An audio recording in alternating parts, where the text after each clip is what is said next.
சிந்தனை காணொளி அங்கன்வாடி குழந்தைகளின் தாய்மார்களுக்கு வணக்கம். இன்றைய கூட்டத்திற்கு உங்கள் அனைவரையும் வரவேற்கின்றோம். கடந்த வார காணொளியில் உள்ள பொருட்களை எண்ணுங்கள் மற்றும் உங்கள் குழுவில் வயதுக்கேற்ப கொடுக்கப்பட்டுள்ள பணித்தாள்களை பற்றி விவாதித்து குழந்தைகளுடன் இந்த செயல்பாட்டை நீங்கள் செய்திருப்பீர்கள் என்று நம்புகின்றேன். உங்கள் எண்ணங்களையும் அனுபவங்களையும் எங்களுடன் பகிர்ந்து கொள்ளுங்கள். இப்போது இன்றைய வேலையை தொடங்குவோம். அதுவரை காணொளியை இங்கேயே இடைநிறுத்துவோம். இப்போது முயற்சி செய்யலாம் என்ற அடுத்த செயல்பாட்டை செய்வோம். அனைத்து தாய்மார்களும் ஒரு வட்டத்தில் நிற்க வேண்டும். பின்னர் குழு தலைவி குதி, நடனம் அல்லது கைத்தட்டுதல் போன்ற வழிமுறைகளை சொல்ல வேண்டும். மேலும் அனைத்து தாய்மார்களும் அதற்கேற்ப செயலை செய்ய வேண்டும். வழிமுறைகளை பின்பற்றி இறுதி வரை செயலை செய்யும் தாய் வெற்றியாளராக அறிவிக்கப்படுவார். இந்த விளையாட்டு விளையாடும் போது காணொளியை இங்கேயே இடைநிறுத்துங்கள். இப்போது புதிதாக ஒன்றை கற்றுக்கொள்ளுங்கள் என்ற அடுத்த செயல்பாட்டை செய்வோம். குளிர்காலத்தில் சரும பராமரிப்பு மிகவும் முக்கியமானது. ஏனெனில் குளிர் மற்றும் வறண்ட காற்று சருமத்தை வறட்சியடைய செய்கிறது.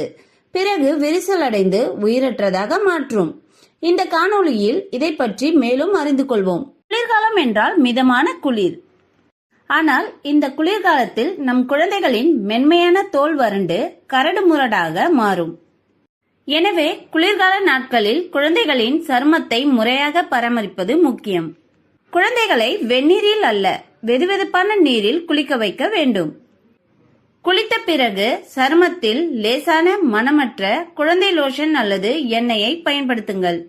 பளபளப்பான சருமத்தை பராமரிக்க உங்கள் குழந்தையின் உணவில் பாதாம், பால், பழங்கள் மற்றும் பச்சை காய்கறிகளை சேர்க்கவும். குழந்தைகளுக்கு மென்மையான மற்றும் வசதியான ஆடைகளை உடுத்துங்கள். உங்கள் குழந்தையின் உடலில் அரிப்பு அல்லது தடிப்புகள் ஏற்பட்டால் நிச்சயமாக ஒரு மருத்துவரை அணுகவும். அதை அனைத்து தாய்மார்களும் குழுவில் ஒவ்வொருவராக சொல்ல வேண்டும். இப்போது வீட்டிற்கு சென்று குழந்தைகளுடன் சேர்ந்து செய்யுங்கள் என்ற அடுத்த செயல்பாட்டை செய்வோம். வீட்டில் வேடிக்கையான விளையாட்டு எண் 1. சமையல் அறைக்கோ அல்லது காய்கறி வியாபாரிகளிடமும் சென்று உங்கள் குழந்தைகளிடம் பழங்கள் மற்றும் காய்கறிகளை அடையாளம் காட்ட சொல்லுங்கள். அவற்றின் நிறம், சுவை போன்றவற்றை பற்றியும் விவாதிக்கவும். விளையாட்டு எண் 2. உங்கள் குழந்தைகளுடன் இயற்கை நடைப்பயணத்திற்கு செல்லுங்கள்.